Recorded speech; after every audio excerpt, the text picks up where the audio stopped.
بسم الله الرحمن الرحيم. الحمد لله رب العالمين والعاقبة للمتقين والصلاة والسلام على سيد الأنبياء والمرسلين سيدنا وحبيبنا وحبيب رب العالمين محمد وعلى آله وأصحابه ومن هدى بهديه إلى يوم الدين.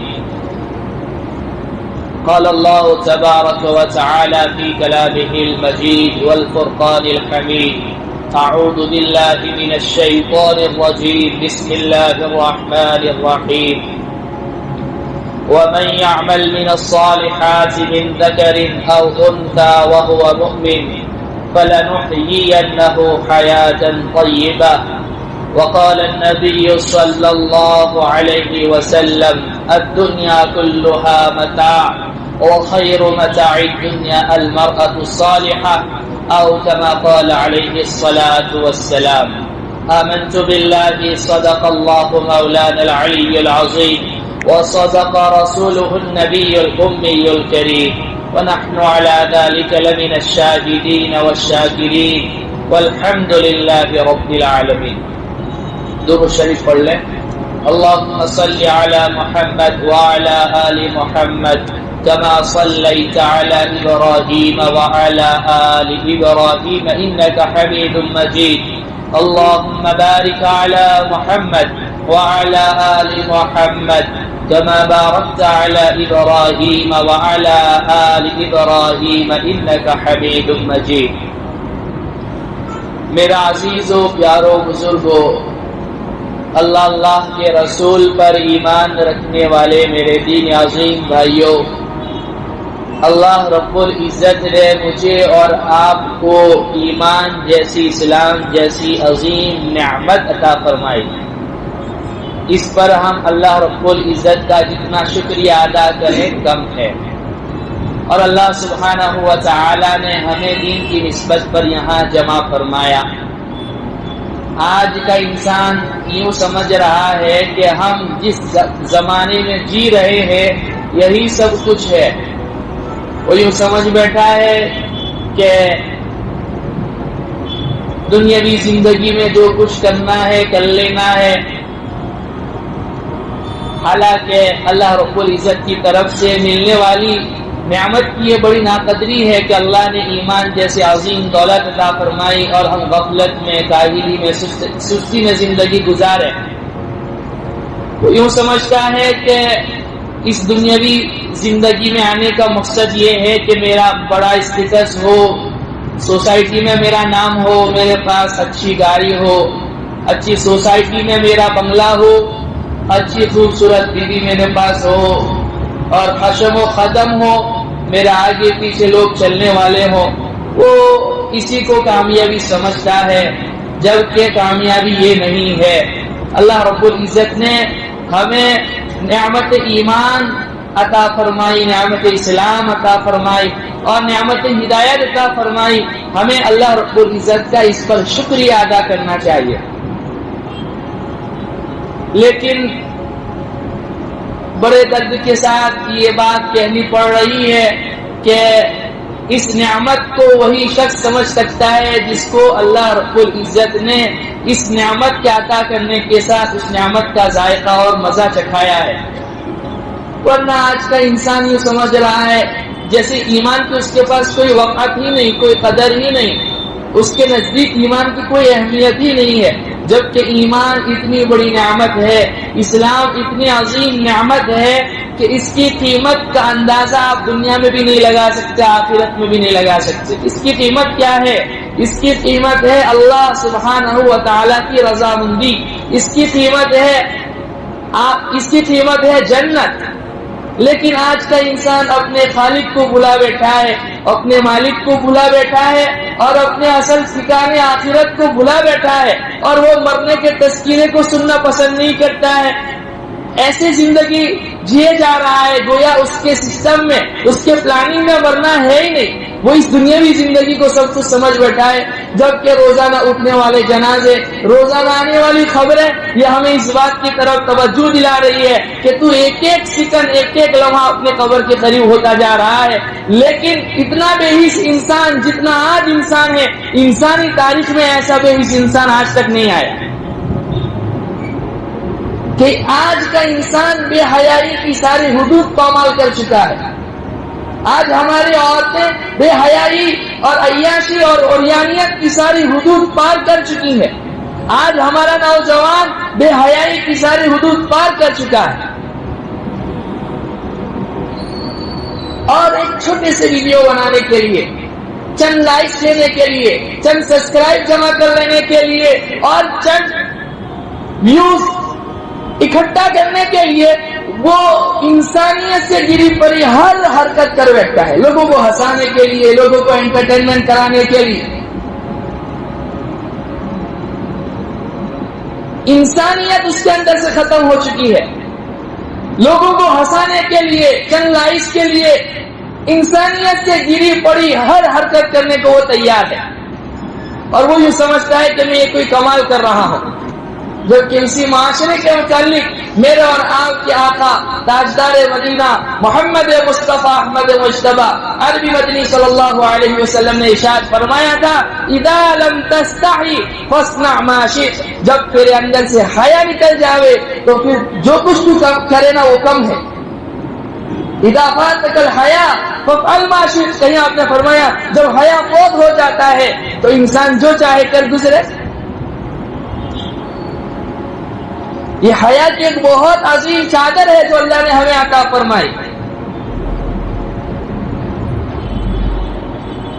ایک صحابی اپنے چھوٹے بھائی کو حیا کی تعلیم دے رہے تھے، حیا کی تلقین کر رہے تھے، حیا کی ڈیفینیشن بتلا رہے تھے، حیا کا مقام اور مرتبہ بتلا رہے تھے کہ اسلام میں حیا کا کتنا اونچا مقام اور مرتبہ ہے۔ اللہ کے حبیب پاک صلی اللہ علیہ وسلم پر میں قربان جاؤں، آپ کا گزر ہوا، آپ نے جب دیکھا کہ وہ صحابی اپنے بھائی کو حیا کی تعلیم دے رہے ہیں، آپ نے فرمایا ایسی چیز کی کیوں تعلیم دے رہے ہو جو اللہ رب العزت نے انسان کے نیچر میں رکھی ہے، اس کی فطرت میں حیا ہے۔ آج ہمارا معاشرہ جو بے حیائی کی طرف دوڑ رہا ہے، اور کیا لڑکا، کیا لڑکی، کیا جوان، کیا بوڑھا ہر ایک فیشن میں اپنے آپ کو مبتلا کرنا چاہتا ہے، اس کے پیچھے کئی برسوں کی محنت ہے۔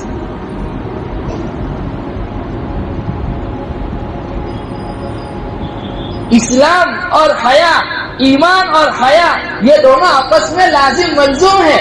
جیسے سورج کے ساتھ دن کی جو وابستگی ہے، ہم آنکھ بند کر کے کہہ سکتے ہیں سورج ہے تو دن ہے، دن ہے تو سورج ہے۔ جیسے چاند کی وابستگی رات کے ساتھ ہے کہ رات ہے تو چاند ہے، چاند ہے تو رات ہے، ایسے ہی ایمان اور حیا دونوں ساتھ ساتھ میں ہے۔ ایک حدیث میں آپ نے ارشاد فرمایا، الایمان بضع وسبعون درجہ، ایمان کے 70 سے زیادہ درجے ہیں۔ اعلیٰ درجہ ہے اس کا لا الہ الا اللہ، ادنا درجہ ہے اماطۃ الاذى عن الطریق صدقہ، راستے سے تکلیف دہ چیز کو ہٹانا یہ بھی صدقہ ہے۔ اور آپ نے پھر الگ سے فرمایا والحیاء شعبۃ من الایمان، حیا ایمان کا ایک عظیم شعبہ ہے۔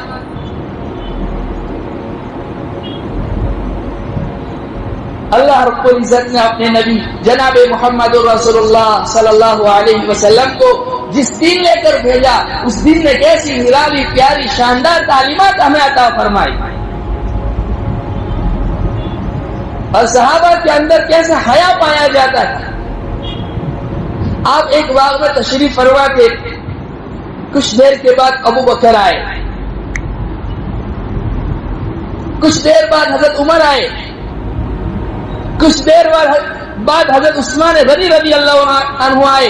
جیسے آپ کو اطلاع ملی کہ حضرت عثمان باغ میں تشریف لا رہے ہیں، اللہ کے حبیب پاک صلی اللہ علیہ وسلم میں قربان جاؤں، آپ کے پاؤں مبارک کھلے تھے، آپ نے اپنے پاؤں مبارک ڈھانپ دیے، آپ نے اپنے بدن کا جو بھی حصہ کھلا ہوا تھا اس کو ڈھانپنا شروع کیا۔ اور راوی کہتے ہیں میں نے پوچھا یا رسول اللہ کیا بات ہے، عثمان ابو بکر کی آمد پر آپ نے یہ نہیں کیا، آپ نے عمر کی آمد پر یہ نہیں کیا، عثمان کی آمد پر آپ نے یہ کیا۔ آپ نے فرمایا میں قربان جاؤں، کیا حضرت عثمان غنی رضی اللہ عنہ کے اندر حیا ہوگی؟ آپ نے فرمایا عثمان کے اندر ایسی حیا ہے کہ اس حیا سے فرشتے بھی شرماتے ہیں، میں کیوں نہ شرماؤں۔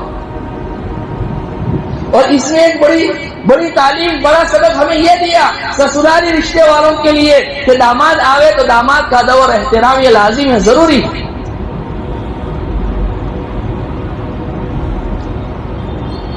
وَاسْتَقُوهُمْ حَيَاءً عُثمان ہر خطبے میں جمعہ کے دن ہر جگہ پڑھی جاتی ہے یہ حدیث آپ علیہ السلام یہ اس لیے نہیں ہے کہ ہم آدھی نیند میں آدھی غفلت میں اس کو سن لیں، سرسری نگاہ سے اس کو سن کر مطلب گزر جائے، بلکہ اس لیے ہے کہ ہم اپنے اندر بھی وہی حیا والا زیور پیدا کریں۔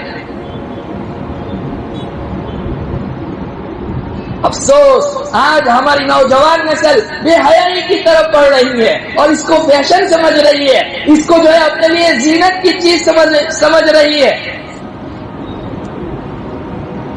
میں آپ کو کیا کیا کارگزاریاں بتلاؤں؟ کبھی بچہ صحیح راہ پر جا رہا ہوتا ہے، وہ کالج میں ہے، پڑھ رہا ہے، اس کی کوئی گرل فرینڈ نہیں ہے، اس کی کسی لڑکی کے ساتھ چکر نہیں ہے، کسی لڑکی کے ساتھ دوستی نہیں ہے، ماں باپ اس کو ورگلا رہے ہیں کہ تو کیسا ہے، کالج میں پڑھنے کے باوجود تیری کوئی گرل فرینڈ نہیں ہے۔ یہ ٹرینڈ چل رہا ہے آج ماں باپ ان میں حیا ہے ہی نہیں، تو یہ اپنے بچوں کو کیا حیا دیں گے؟ اس پر تو اللہ رب العزت کا شکریہ ادا کرنا چاہیے کہ آج 2023 میں ہمارا بچہ کالج میں جا کر اس کی کوئی گرل فرینڈ نہ ہو، اس کا کسی لڑکی کے ساتھ افیئر نہ ہو، اس کا کسی غیر محرم کے ساتھ دوستی نہ ہو۔ اس پر تو اللہ کا شکریہ ادا کرنا چاہیے کہ ایسی نیک صالح اولاد اللہ رب العزت جو ہے خال کسی کو عطا فرماتے ہیں، تو ماں باپ اس کو بے حیائی کی طرف پروموٹ کر رہے ہوتے۔ یہ میں سنی سنائی باتیں نہیں کر رہا ہوں، میں اس کا عادی نہیں ہوں، میرے سامنے کے یہ واقعات ہیں، میں نام لے کے آپ لوگوں کو یہ سب ساری چیزیں نہیں بتلا سکتا۔ بچہ 40 دن میں گیا، اس کی پیاس نہیں بوجھی، وہ 4 مہینے کے لیے نکلا، 4 مہینے آنے کے بعد وہ معاشرے میں اصلاح کا ذریعہ بن رہا ہے۔ ماں باپ صرف اور صرف اس لیے کہ ان کے سیریل دیکھنے بند ہو گئے، ان کے گھر میں وہ جو ناجائز چیزیں تھی وہ بند ہو گئی، وہ بچہ بار بار ان کو ٹوک رہا ہے، بتا رہا ہے شریعت کیا ہے، دین کیا ہے، ایمان کا تقاضا کیا ہے، اسلام اس بارے میں ہماری کیا رہبری کر رہا ہے، اور ماں باپ کو یہ ساری چیزیں نہ کرنی پڑے اس لیے بچے کی ٹانگیں کھینچ رہے ہیں اور اسے بے حیا اور بددین بنانے کی کوشش کر رہے ہیں۔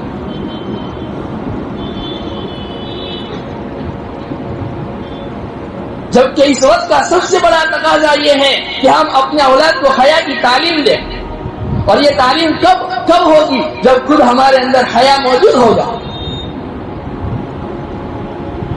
ہمارے ہی اندر حیا نہیں ہے، ہم اپنے اولاد کو کیا حیا کی تعلیم دیں گے؟ ہمارے گھر قرآن کی تعلیم سے کوڑے ہیں، اللہ کے نبی پاک صلی اللہ علیہ وسلم کی تعلیمات سے کوڑے ہیں۔ ہمارے گھروں میں صحابہ کے صحابیات کے تذکیرے نہیں ہوتے، ہمارے گھروں میں تذکیرے ہوتے ہیں تو شاہ رخ خان کے ہوتے ہیں، سلمان خان کے ہوتے ہیں، عامر خان کے ہوتے ہیں۔ جبکہ یہ میں آج کھل کے آپ لوگوں کو کہہ دوں کہ یہ ہماری آخرت تو بنائیں گے نہیں، لیکن یہ ہماری دنیا کی بھی ضامن نہیں ہے۔ ابھی میں ڈاکٹر کے پاس بیٹھا ہوا تھا، ہمارے دوست تھے ساتھ میں، تو وہ بس کے اوپر ایڈورٹائزنگ تھی، شاہ رخ خان اور 2 ایکٹر ساتھ میں تھے، اور وہ ایڈورٹائز کر رہے ہیں کہ جو ہے گٹکا کھاؤ۔ ایسے لوگوں کو ہیرو تم نے بنایا ہوا ہے جو تمہیں غلط چیزیں کھانے کے لیے، اپنی دنیا بنانے کے لیے ان کو اس بات کی فکر نہیں ہے کہ ہم کس چیز کو پروموٹ کر رہے ہیں۔ ایسے لوگوں کو تم نے ہیرو بنایا ہوا ہے، اس محمد مصطفیٰ عربی مدنی صلی اللہ علیہ وسلم کو چھوڑ کر جو محسن انسانیت، یہ ہے ہمارے اصل ہیرو، جنہوں نے ہماری دنیا کی فکر کی، آخرت کی فکر کی۔ وَكُنْتُمْ عَلَى شَفَا حُفْرَةٍ مِّنَ النَّارِ فَانْقَذَكُم مِّنْهَا۔ اللہ فرماتے ہیں تم تو جہنم کے گڑھے کے کنارے تھے، بس گرنے ہی والے تھے، وہ آئے اور انہیں تمہیں جہنم سے بچا لیا۔ تو ہمارے اصل ہیرو تو محمد مصطفیٰ صلی اللہ علیہ وسلم ہے، شاہ رخ خان تھوڑی ہے، سلمان خان تھوڑی ہے، عامر خان تھوڑی ہے۔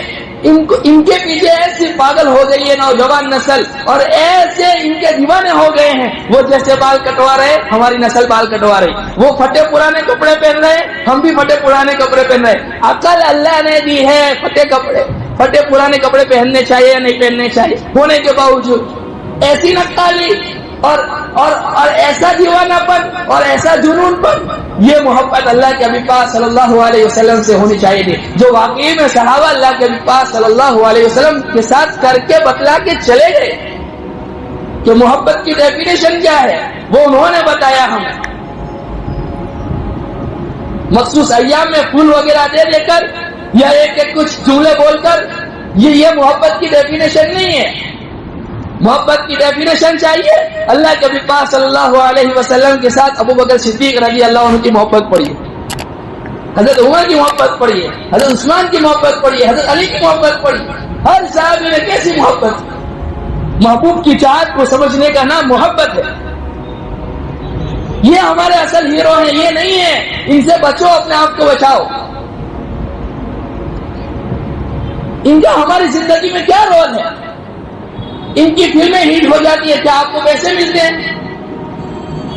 آپ کی صحت میں اضافہ ہو رہا ہے؟ کیا آپ کی آخرت بن رہی ہے؟ پھر کیوں ایسا پاگل پن، ایسا دیوانہ پن کہ ان سے محبت ہمیں جہنم لے جائے؟ آپ نے فرمایا المرء مع من احب. ایک صحابی نے کہا نا یا رسول اللہ مجھے آپ سے محبت ہے. اخیر میں آپ نے فرمایا المرء مع من احب. تو کان کھول کے سن لو کہ جس سے محبت کرے گا کل قیامت کے دن اس کا حشر اسی کے ساتھ ہوگا.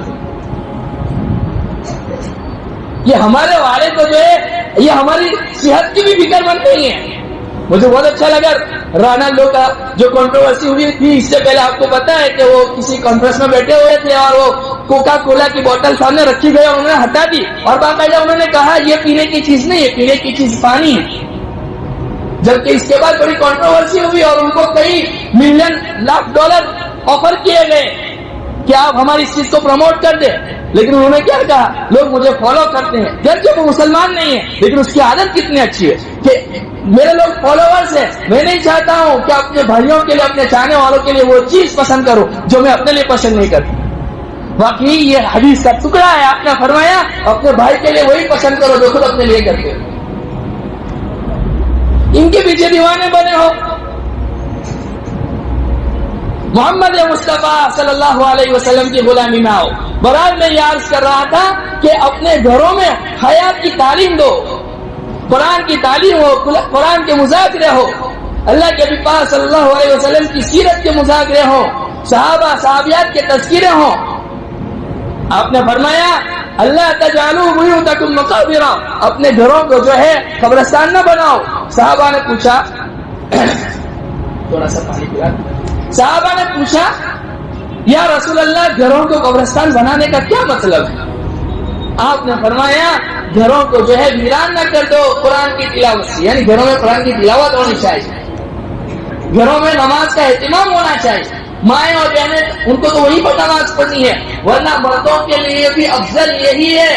آپ جتنی بھی حدیث کی کتابیں اٹھا کر دیکھیں اس میں محدثین نے باقاعدہ باب باندھا ہے، باب الصلاۃ التطوع فی البیوت افضل. نوافل گھروں میں پڑھنا افضل ہے. آپ علیہ الصلوۃ والسلام کا بھی یہ معمول تھا اور صحابہ کا بھی یہی عمل تھا. وہ فرض نماز مسجدوں میں پڑھتے تھے اور نفل نماز سنت نمازیں گھروں میں پڑھتے تھے تاکہ گھر اللہ کے ذکر سے آباد ہوں، گھروں میں خیر و برکت آوے.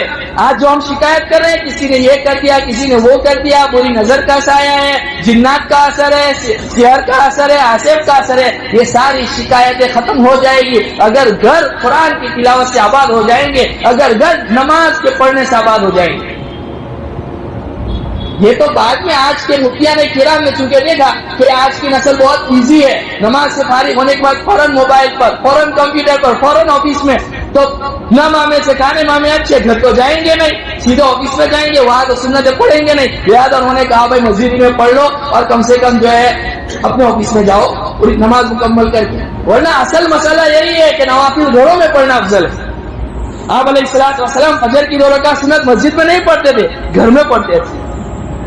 آپ تہجد مسجد میں نہیں پڑھتے تھے، آپ گھر میں پڑھتے تھے. آپ اشراق اوابین مسجد میں نہیں پڑھتے تھے، آپ گھروں میں پڑھتے تھے.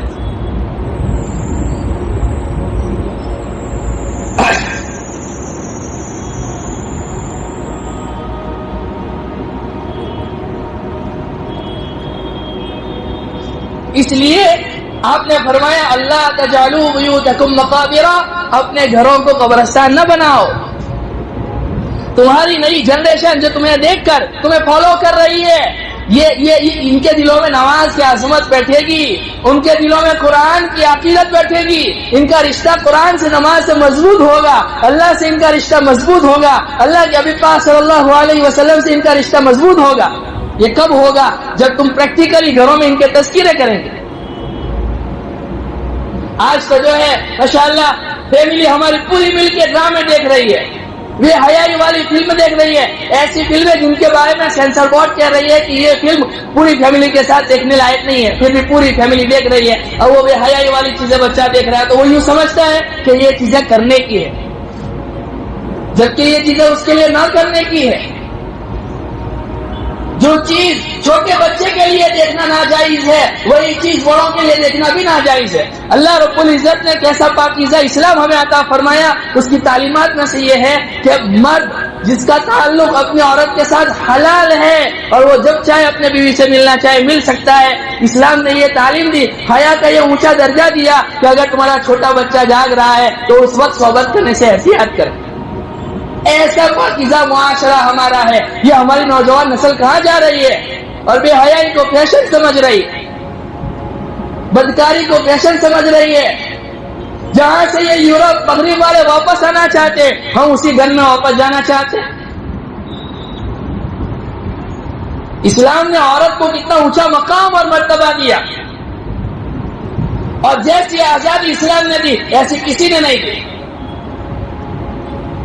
شوہر کے مال میں، باپ کے مال میں، بھائی کے مال میں، ہر ایک کے مال میں اس کے لیے حصہ رکھا۔ اور کون کہتا ہے کہ اسلام یوں کہتا ہے کہ بچوں کو تعلیم نہ دلائی جائے؟ یہ غلط کہہ رہا ہے، اسلام کو بدنام کرنے کی کوشش کر رہا ہے۔ اسلام یوں کہتا ہے کہ مخلوق تعلیمات سے اپنے آپ کو بچائے، کوئی ایجوکیشن سے اپنے آپ کو بچائے، ورنہ یہ کہ لڑکی جو ہے IAS بن جائے، IFS بن جائے، IPS بن جائے، انجینئر بن جائے، ڈاکٹر بن جائے، شرعی حدود میں رہتے ہوئے وہ بھی تعلیم حاصل کر سکتی ہے، شرعی حدود میں رہتے ہوئے وہ بھی ڈرائیونگ کر سکتی ہے، ان کا مستقل نظام ہو۔ مرد کو اللہ رب العزت نے ایک الگ ذمہ داری کے لیے بنایا ہے، عورت کو الگ ذمہ داری کے لیے بنایا ہے۔ مرد وزیر داخلہ ہے، وزیر داخلہ ہے کہ باہر اس نے کمانا ہے، حلال کمائی کا انتظام کرنا ہے، آ کے اپنے بیوی بچوں کے کھلانے کا، پلانے کا، رہنے کا انتظام کرنا ہے۔ اور عورت وزیر داخلہ ہے، ہوم منسٹر ہے کہ گھر کی تربیت کون کرے گی؟ عورت کرے گی۔ یہ عورت کی ذمہ داری ہے، وہ مرد کی ذمہ داری ہے۔ ہر ایک کی اپنی اپنی ذمہ داریاں ہیں، اس ذمہ داری کو سمجھنے کی ضرورت ہے۔ یہ برسوں کی محنت ہے عورتوں کو باہر نکال لانے کے لیے، ان کی اسلام باقی جتنی بھی طاقتیں ہیں ان کی برسوں کی محنت ہے۔ ایک مستشرق روشن خیال لبرل ٹائپ کے لوگ جو کہتے ہیں نا کہ ہم کسی مذہب کی جکڑ میں نہیں، ہم آزاد ہیں، وہ یوں کہتا ہے کہ کسی بھی معاشرے کو تباہ اور برباد کرنے کے لیے 3 چیزیں کر لو۔ یہ دشمن کہہ رہا ہے، اس کی تو بات سن لو، میری بات سمجھ میں نہیں آتی اسی کی بات سن لو۔ وہ یوں کہتا ہے سب سے پہلی چیز کسی معاشرے کو تباہ اور برباد کرنے کے لیے ان کا تعلیمی نظام خراب کر دیا جائے، مرد اور عورت کو ساتھ ملایا جائے، بے حیائی کو پروموٹ کیا جائے، ان کا لباس ایسا کر دیا جائے وہ خود بخود اٹریکٹ ہو، اور چوری چپاٹی کے ساتھ ہمارے ہندوستان میں لوگ پاس نہیں ہو رہے، روزانہ خبریں آ رہی ہے کہ پیپر لیک ہو گیا، اس کا لیک ہو گیا، اس کا لیک ہو گیا۔ جب چوری چپاٹی کے ساتھ بچہ پاس ہوگا تو وہ کیا معاشرے کے لیے خدمت انجام دے گا؟ تو پہلی چیز اس نے فرمایا کہ تعلیمی نظام کا سسٹم پورا خراب کر دیا جائے۔ دوسری چیز، عورت جو گھر کی مربیہ ہے، گھر کا نظام جس کے پاس ہے، جو ہوم منسٹر ہے، اس کو گھر سے نکال کر باہر لایا جائے۔ معاشرے کو تباہ اور برباد کرنے کے لیے یہ چیز کافی ہے۔ اور تیسری چیز اگر تم چاہتے ہو اسلام کا خاتمہ ہو، مسلمانوں کا خاتمہ ہو اور مسلمان روئے زمین سے اس صفحے ہستی سے مٹ جاوے، تو ان کے مقتدا، ان کے علماء سے ان کو بدزن کر دیا جاوے، ان کا کنیکشن، ان کا کانٹیکٹ، تعلق ان سے توڑ دیا جائے۔ یہ میں نہیں کہہ رہا ہوں، ایک مستشرق کہہ رہا ہے۔ RSS ہماری سب سے ایکٹیو اور سب سے مضبوط تنظیم یہاں کی سمجھی جاتی ہے۔ 100 سال پہلے انہوں نے اسپین کا دورہ کیا، اسپین کا، جہاں مسلمانوں کی 850 سالہ حکومت رہی، ایسی حکومت کسی نے نہیں کی۔ وہاں پر وہ گئے، وہاں کے بڑے بڑے سیاسی لیڈروں سے انہوں نے ملاقات کی اور کہا یہاں سے تم نے اسلام کو کیسے مٹایا، یہاں سے مسلمانوں کا کیسے خاتمہ کیا، اسلامی تعلیم کو کیسے نکال دیا یہاں سے۔ تو انہوں نے ایک چیز بتلائی، ایک چیز کہا، ہم نے ان کے علماء سے ان کا تعلق اور کنیکشن اور جو ہے کانٹیکٹ ہم نے جو ہے توڑوا دیا، کمزور کر دیا، انہیں ان سے بدزن کر دیا، یہ خود ان کے مخالف ہو گئے، انہوں نے ان کی مخالفت کی، لہذا اسلام یہاں سے رخصت ہو گیا۔ اللہ کا فضل احسان، اللہ کا فضل احسان۔ انگریزوں نے یہ کوشش یہاں پر بھی کی تھی۔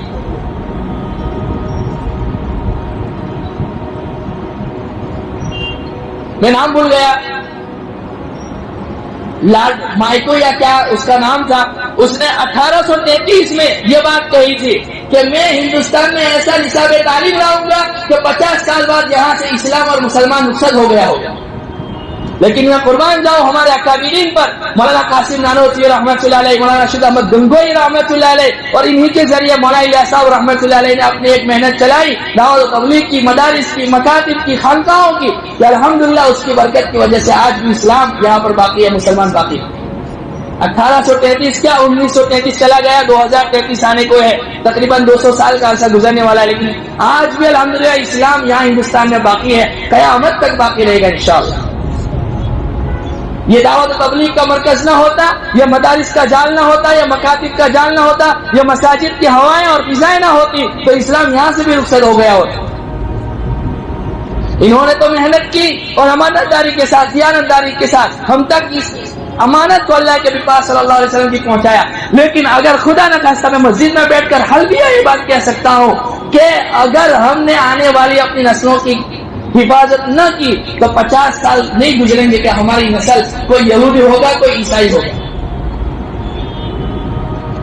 حکیم الامت، مجدد ملت مولانا اشرف علی تھانوی رحمۃ اللہ علیہ نے آج سے 100 سال پہلے یہ جملہ کہا تھا، یہ بات کہی تھی کہ ان علماء کی، ان مدارس کی، ان مساجد کی قدر کرو، ان کو اگر بے وقتی کی نگاہ سے دیکھا گیا،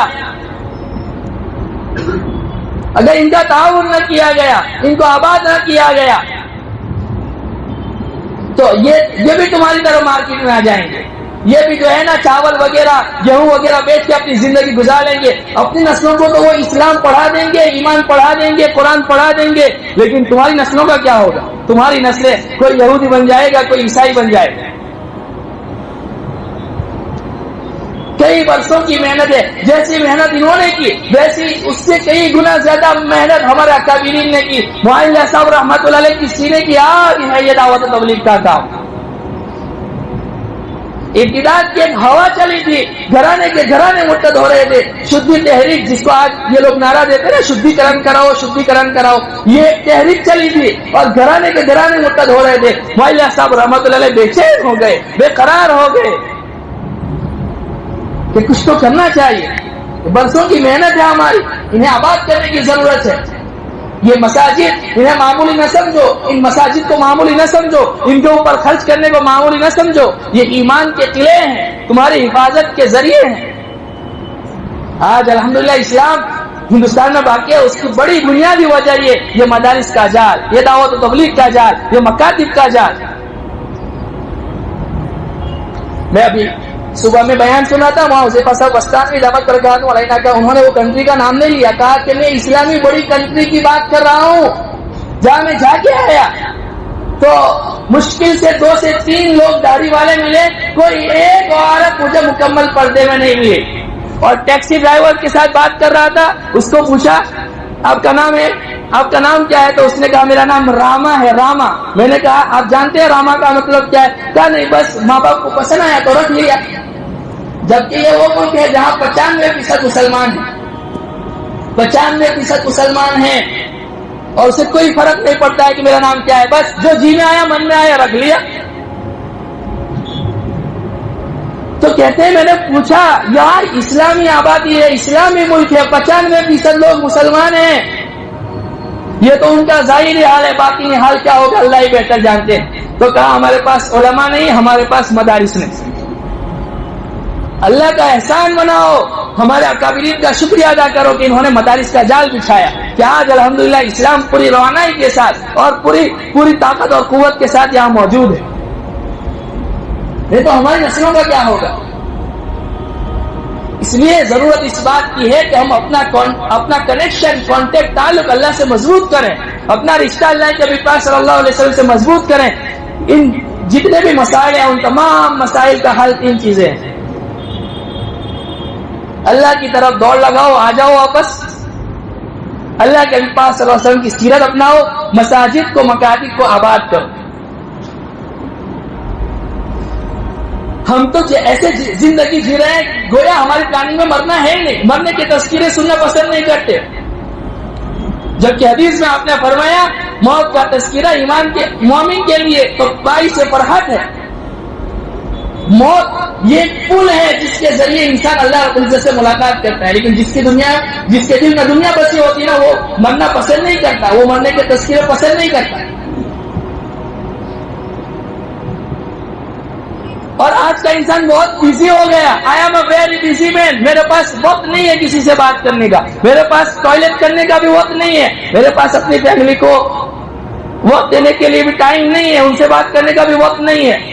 ارے بھائی ایسی مشغولیت کس کام کی جو مشغولی تمہیں اپنے لیے وقت نکالنے پر مجبور نہ کرے. کم سے کم کسی اور کے لیے نہ صحیح اپنے لیے 10 منٹ نکالو, تنہائی میں بیٹھو اور یہ غور و فکر کرو میں کیوں آیا ہوں, میرے آنے کا مقصد کیا ہے, میں کس ہدف کے لیے آیا ہوں. یہ زندگی تو اصل زندگی نہیں, اصل زندگی کیا ہے, اس کے لیے میں نے کیا تیاری کی.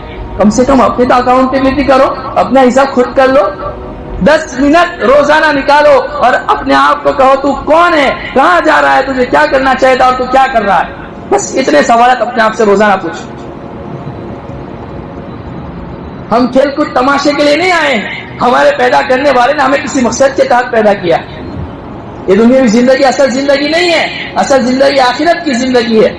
آپ علیہ الصلوۃ والسلام غزوہ خندق کے موقع پر بڑی چٹان آ گئی, آپ کھود رہے ہیں صحابہ کے ساتھ اور ان کی کھدائی کو دیکھ کر آپ بڑے خوش ہو رہے ہیں, لیکن آپ نے ان کو دنیاوی زندگی کے لیے اپریشیٹ نہیں کیا, ابھارا نہیں. آپ نے فرمایا اللہم لا عیش الا عیش الاخرہ, اللہم اغفر للانصار والمہاجرہ, اللہ انصار و مہاجرین کی مغفرت فرما. اصل مزے دنیا کے مزے نہیں ہے, اصل مزے آخرت کے مزے.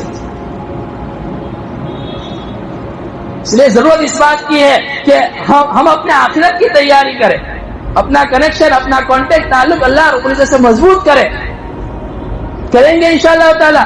اب دیکھیے رمضان کا مہینہ آ رہا ہے اور رمضان سے پہلے اللہ رب العزت نے یہ 8واں مہینہ شعبان المعظم میں عطا فرمایا ہے. آپ کو 2-3 باتیں کی بات ختم کر دوں. اللہ کے حبیب پاک صلی اللہ علیہ وسلم رمضان کے فرض روزوں کے بعد سب سے زیادہ نفل روزے جس مہینے میں رکھتے تھے وہ شعبان کا مہینہ. محدثین نے یوں لکھا ہے کہ آخر کے صرف 1-2 دن آپ چھوڑ دیتے تھے رمضان کے روزوں میں نشاط آ جاوے چستی پیدا کرنے کے لیے, آخر کے 2 دن گیپ کرتے تھے, آپ چھٹی لیتے تھے. پورا مہینہ آپ روزہ رکھتے تھے, پورا مہینہ روزہ رکھتے تھے. آپ سے پوچھا گیا یا رسول اللہ آپ رمضان کے بعد کسی اور مہینے میں اتنے روزے نہیں رکھتے جتنے شعبان میں رکھتے ہیں. آپ نے فرمایا بندوں کے اعمال اللہ کے دربار میں پیش ہوتے ہیں اور میں یوں چاہتا ہوں کہ میرا نامہ اعمال اللہ کے دربار میں پیش ہو, تو اس حال میں پیش ہو کہ میں روزے سے رہوں. اور پھر آپ نے فرمایا رمضان اور رجب کے درمیان یہ 8واں مہینہ اسلامی شعبان ایسا مہینہ ہے جس کے بارے میں لوگ غفلت میں. امی عائشہ صدیقہ رضی اللہ عنہا فرماتی ہیں کہ میرے رمضان کے جو روزے چھوٹ جاتے تھے نا, میں اس کی قضا جو ہے شعبان میں کرتی تھی. شعبان میں کیوں کہ آپ بھی روزے سے رہتے تھے تو میں بھی ان روزوں کی قضا کر لیتی تھی. باقی ایام میں آپ کی خدمت میں کمی نہ رہے اس لیے میں روزے کی قضا نہیں کرتی تھی, شعبان میں کرتی تھی. شعبان میں آپ بھی روزے سے رہتے تھے اور میں بھی اپنے روزے قضا کر لیتی تھی. اور ہمارے اکابرین سلف صالحین کا یہ معمول رہتا تھا رمضان گزرنے کے بعد 6 مہینے تک رمضان کے تذکرے کرتے تھے اور آنے والے 6 مہینے میں اللہ سے دعا کرتے تھے اللہ عافیت کے ساتھ رمضان تک پہنچا. اس مہینے کا ایک ایک لمحہ ایک ایک سیکنڈ آپ کو جھنجھوڑ کر کہہ رہا ہے او غافل انسان اٹھ جا, اپنے غفلت سے توبہ کر, رمضان کا مہینہ آ رہا ہے, رمضان کے انوار و برکات چاہیے تو اس مہینے کی قدر کر. ہمارے اکابرین یہ کہتے ہیں جس کو صحیح معنی میں رمضان کا لطف چاہیے, اللہ کے انوار و برکات چاہیے, اللہ کی طرف سے مغفرت اور بخشش کا پروانہ چاہیے, اللہ کی رحمتیں چاہیے, برکتیں چاہیے, اسے چاہیے کہ شعبان کے مہینے سے خوب فائدہ اٹھائے, نوافل کا اہتمام کریں, سنتوں کا اہتمام کریں, صدقات و خیرات کی کثرت کریں, فرائض کا اہتمام کریں, قرآن کی تلاوت کے معیار کو بھی سے بڑھا دیں. جب شعبان اس طریقے سے گزاریں گے تو انشاءاللہ تعالی اللہ رب العزت رمضان آپ کو عافیت کے ساتھ پہنچا بھی دیں گے اور رمضان کے انوار و برکات اپنے آنکھوں سے اترتے ہوئے دیکھیں گے. کریں گے سارے ساتھی. اللہ رب العزت جو ہے مجھے بھی عمل کی توفیق عطا فرمائے, آپ تمام لوگوں کو بھی عمل کی توفیق عطا فرمائے کہیں سے جانے والی باتوں پر, اور اللہ رب العزت ہمارے معاشرے کو صحیح بنا دے, اور معاشرے میں جو خرابیاں اور کمیاں ہیں اللہ رب العزت اس کی اصلاح کی کوشش اور فکریں بھی نصیب فرماوے, اور اس میں ہم تمام کو کامیابی عطا فرماوے. وآخر دعوانا الحمدللہ رب العالمین.